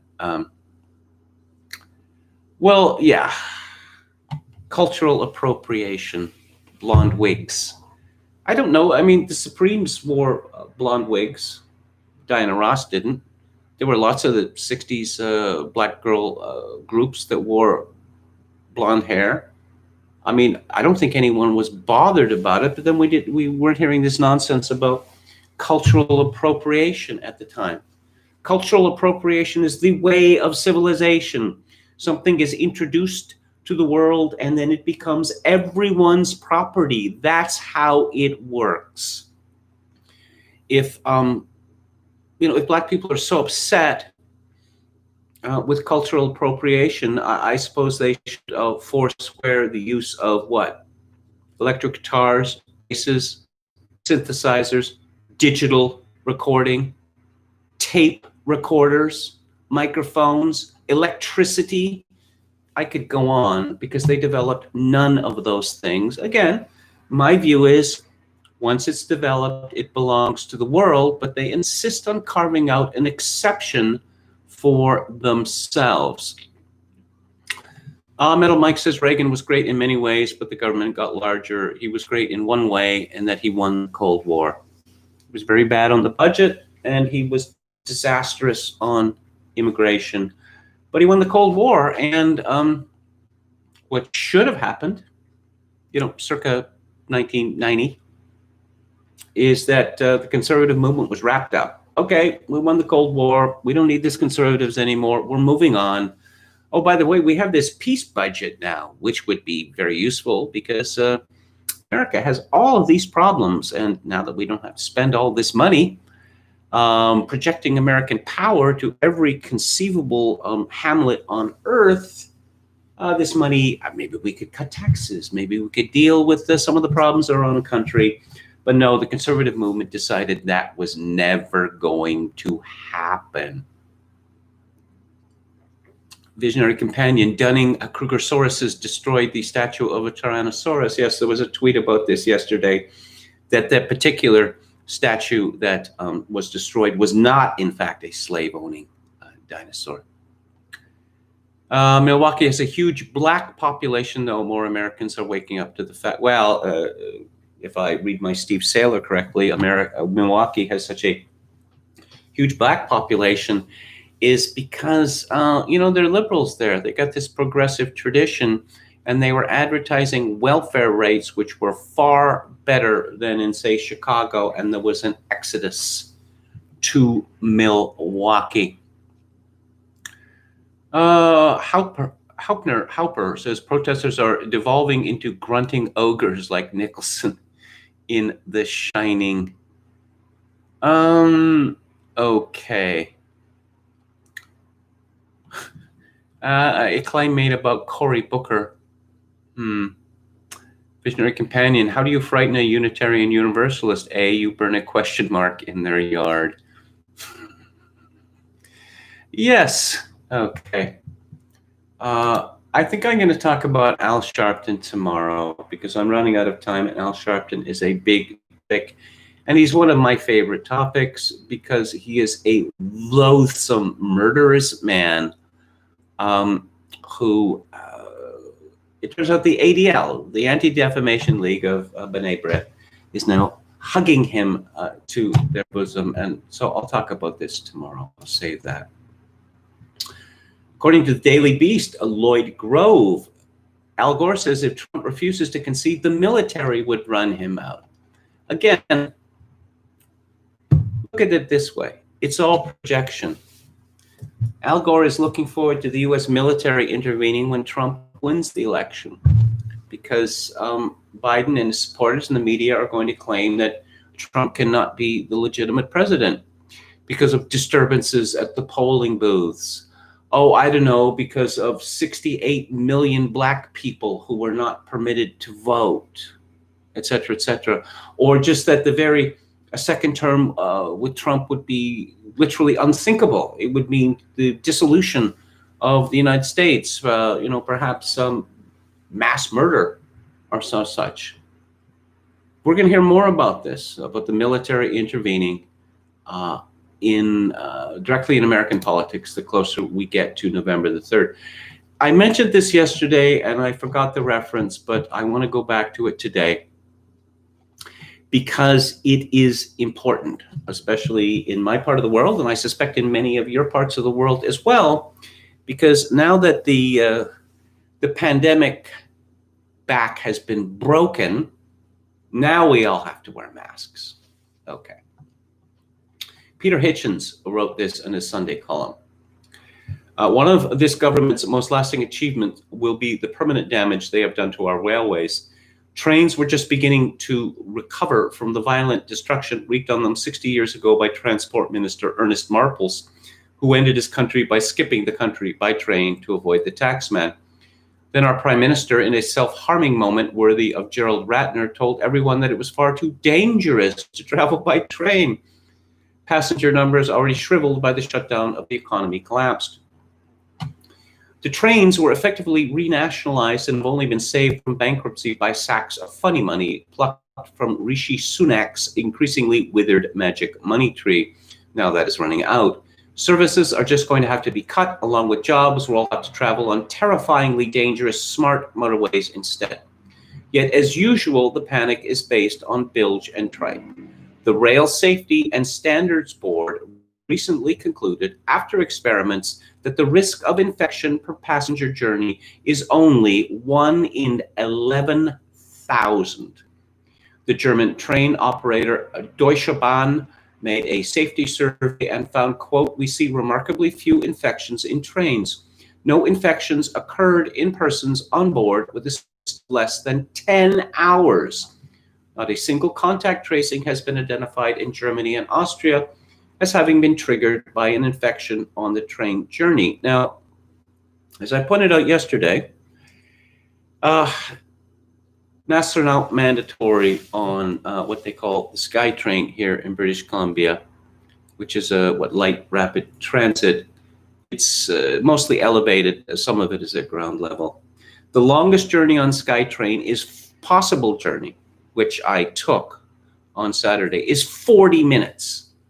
And they're talking about 10 hours. No infections occurred in persons on board with a stay of less than 10 hours. If you're interested in the subject of British trains, there is an entity called the British Transport Foundation, which has assembled a number of sets of DVDs. I believe there's about a dozen about films that were made by what was British Rail, what was existed before British Rail. And they're advertisements for the railways, but they're also little potted histories of parts of England, Wales, Scotland. They're also travelogues, and I have, well, they're in storage now, I have, I believe, most of these volumes. They're 2-disc sets. They were filmed at Technicolor, a lot of them. They have Muir Matheson conducting the Philharmonia Orchestra. That is to say, you know, he did so many film scores. They're just outstanding, you know, and the difficulty is that I find myself watching these little films, which last anywhere from, I don't know, like 3 to 25 minutes or something. And I find myself being overwhelmed for nostalgia for a place where I never lived or something before my time. Let's go down to Brighton. Let's see what's happening on the beach. And there are thousands of normal looking people. No tattoos, no piercings. People are not deliberately making themselves look psychotic. No one is fat. Everyone is polite. No one is wearing, what do they call it? String bikinis or whatever, essentially, you know, exposing their buttocks to the world, no camel toe or the like. And it's a vanished civilization. But as I say, I highly recommend these British Transport film sets. You can find a lot of them on YouTube. I suppose if you just search under BTF or British Transport Foundation. Okay, if you're interested, here are the links for the railways, the British study. COVID-19 transmission rates on rail, where the one from 11,000 comes from, can be found. A study labeled Infection Risks, that's the link, August the 17th of this year, and it is rssb.co.uk. You can find it there. If you're looking for the Deutsche Bahn study, it is called Preliminary Implications of COVID-19 on Long-Distance Traffic of Deutsche Bahn, and it can be found at researchgate.net. Just in case you feel the need to get into a dispute with the maniacal Tarians who are determined to strip away our freedom and our dignity. They bleat about science, but of course they're not interested in science. I think I guess I'll end this with discussion of COVID-19. William Briggs, statistician to the stars, writes today, coronavirus update. 28, fear, fear, fear. What are you afraid of? From Italy, the president of the Italian Society of Anti-Infection Therapy said Thursday that over 90% of new cases of coronavirus in Italy are asymptomatic, which means they are not sick. A doctor in Spain tries to school a propagandist that cases do not necessarily mean illnesses, but the propagandist refuses to learn. She presses the doctor to declare there is a crisis. He says They have 3 corona doom patients. That's all. There is no crisis. And as I mentioned yesterday, as of yesterday, there were 16 people being treated for COVID-19 in the province of British Columbia, which has a population of 5.1 million people. This is not a crisis. It's a blip. It's barely even a blip. But we all have to wear masks. Countless times we were told new cases did not mean illnesses, but only positive tests. Positive tests for past or present infections should, on the whole, be seen as a good thing, not forgetting false positives. And the more there are, the closer to herd immunity we grow. Herd immunity is nature's solution to all previous pandemics. Most countries have grown too fearful to aim for this. There are people hear cases and fear. The fear of corona doom increases as the virus ebbs. Why? On Saturday morning, a propaganda outlet tweeted, quote, Germany recorded the highest number of new coronavirus cases in more than 4 months, as infections exceeded 2,000 in the 24 hours to Saturday morning. And the true state of coronavirus crisis on Germany on that same morning, that you see a graph. And as of August the 21st, that graph has gone almost down to 0. We're looking at deaths. Deaths effectively 0. There is no crisis. The propaganda outlet, anxious for clicks and power, lied, not in what they said, but in what they left out. The media these last 2 months have been shouting fire and smoke-free theaters over and over and over just to frighten patrons. These propagandists and those like them must be punished. Here, one example among an increasing many is what fear has done to Australia, once home to the manliest men and femliest, you heard me, women. And yes, this woman calls herself True Seeker 85 is not proud to be an Australian anymore because the country has become enfeebled. I suppose Australia and New Zealand are battling it out for most hysterical reaction to COVID-19. Rulers made mad by their own ignorance and the cries of their frightened charges now say only experimental vaccines are the answer. Australia's PM says he will force people to get the vaccine. The Virginia Health Commissioner says he'll mandate a COVID-19 vaccine, be damned to its consequences. Incidentally, here's a paper, a randomized placebo-controlled trial in children showed that flu shots increased 5-fold the risk of acute respiratory infections caused by a group of non-influenza viruses, including, wait for it, coronaviruses. Greece announces up to life in prison for violating coronavirus quarantine rule. The permanently sad ruler of New Zealand, yes, Jacinda Ardern, that sad Muslim lady, dictated that refusing to get a corona doom test must be jailed immediately. Yeah, home arrest. The Garda in Ireland can now, without warrant, break into private homes to ensure corona doom standards are being met. Police in England boast of breaking up kids' birthday parties. They boast of it. Is there any point in showing the number of deaths in Australia or New Zealand now in their typical flu and cold season? No, there is no point. It would show only there is no crisis and anger those who want to hold on to their fear. Fear protects them from infection, they think, but won't admit. Better safe than sorry. No, it is not better always to be safe. Being sorry can be worse. Much, much worse. Okay, so if we are going to lose all our civil liberties, can we get a dictator?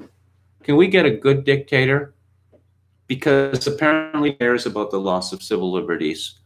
And if our elite has its way, the kind of things that I'm saying here will not be allowed to be said for much longer. So why don't we just go whole hog and embrace a dictator? Because, of course, there's so many problems that we face now that can't be dealt with because of political considerations. But, of course, we were supposed to, go along with that because, liberty, freedom, remember all that stuff? Well, it's vanished now, and no one seems to care. So let's embrace dictator. A friend of mine has said that he's looking forward to a Sulla. If you know your Roman history, Sulla goes a little too far for me. But maybe we'll end up with a Sulla anyway. Now that our leaders have wetted their blood on old people that they have condemned to death, maybe like sharks, they've got a taste for it. More than one half of San Francisco storefronts closed due to pandemic. Is San Francisco, as we know it, going to disappear? It's not a sustainable city. It was already a hellhole before COVID-19. Oh, and here's the Mail telling us what everyone has known almost from the beginning, but we choose to ignore because white supremacy. Hospitalized coronavirus patients who are obese, have diabetes, and high blood pressure are 3 times more likely to die, study finds. Thank you for reminding us of what everyone knows, but no. COVID-19 is a terribly vicious, wicked, it's racist disease. It's racist. Let's see. Alex Berenson, someone tweeted, COVID-19 seems to make humanity sequentially rediscover every concept in genetics, epidemiology, and immunology, as if there had been no scientific knowledge before it. Though from experience, it seems pointless to mention anything before it is time for its 15 minutes of fame. Bergson responds, that's because science before the row. All those studies showing masks didn't work and all that data and theory on the uselessness of lockdowns, those weren't science. Science. Sciencey, sciencey, science.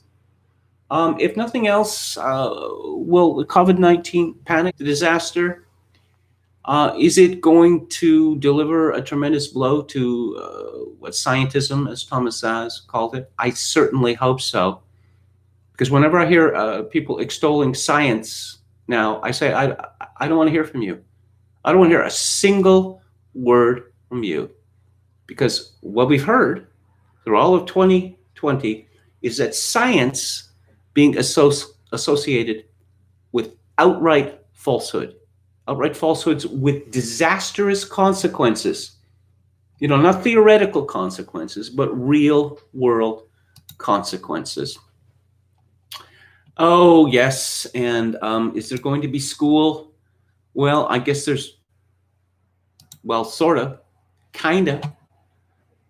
Nicola Sturgeon, who is the chief minister, or whatever they call it in Scotland, makes masks mandatory in schools. Boris urged to follow suit. And I'm looking at a picture of school children in Britain, and they are in rectangles, and they are wearing masks and face shields. How can people go through life like that? I've actually seen people on the street here now with the mask and the shield.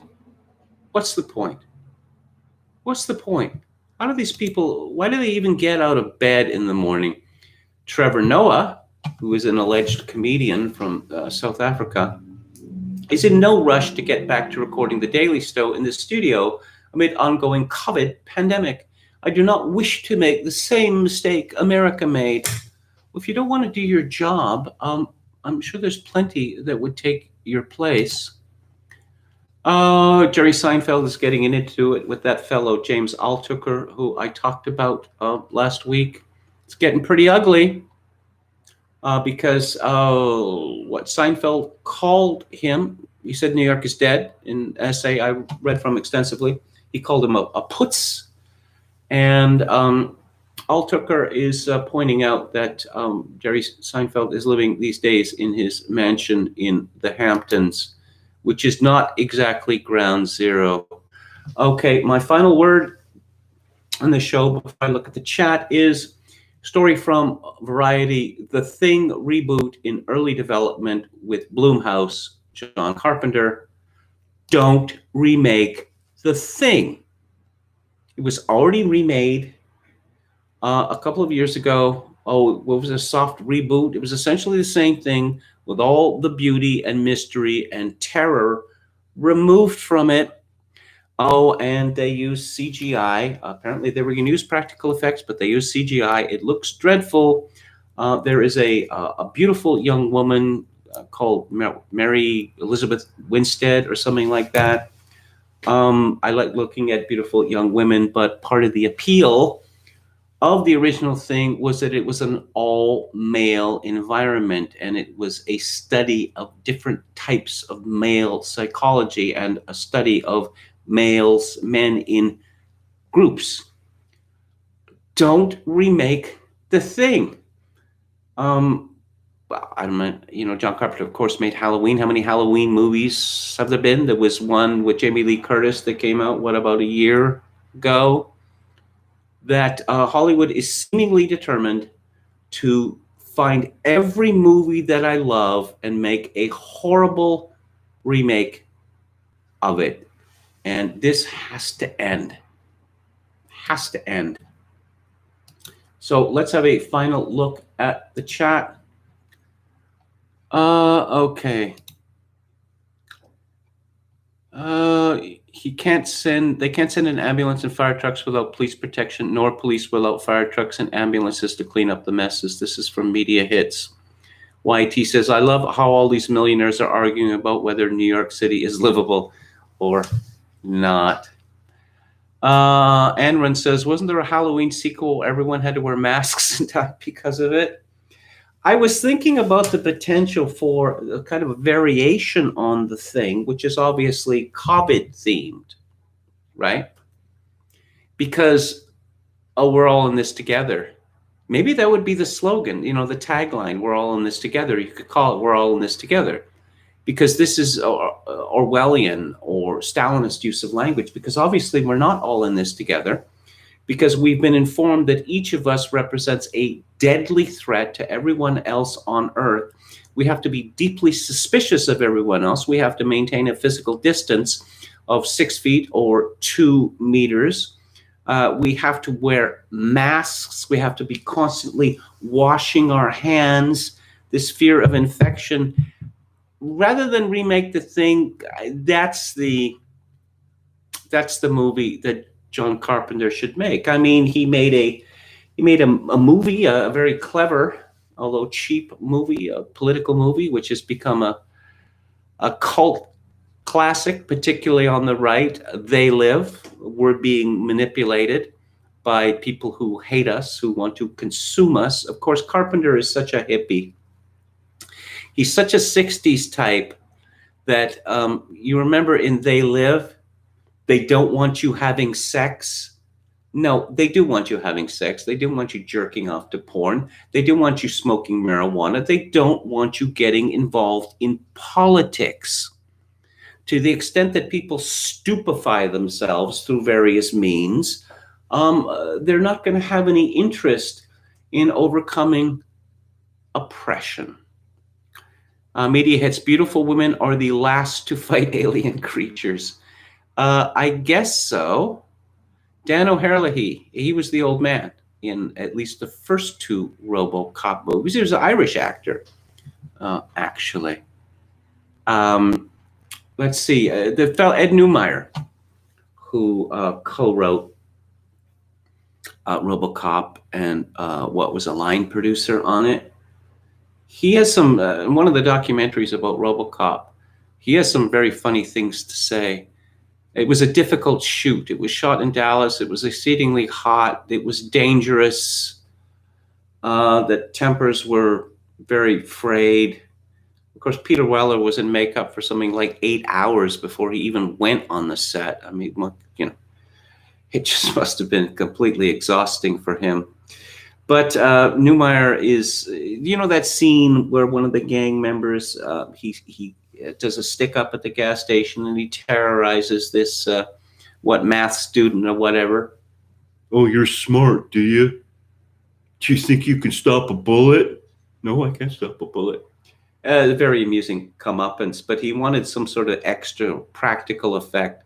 And he said that the stunt coordinator, or one of them, or whatever, was so angry he thought he was going to hit him.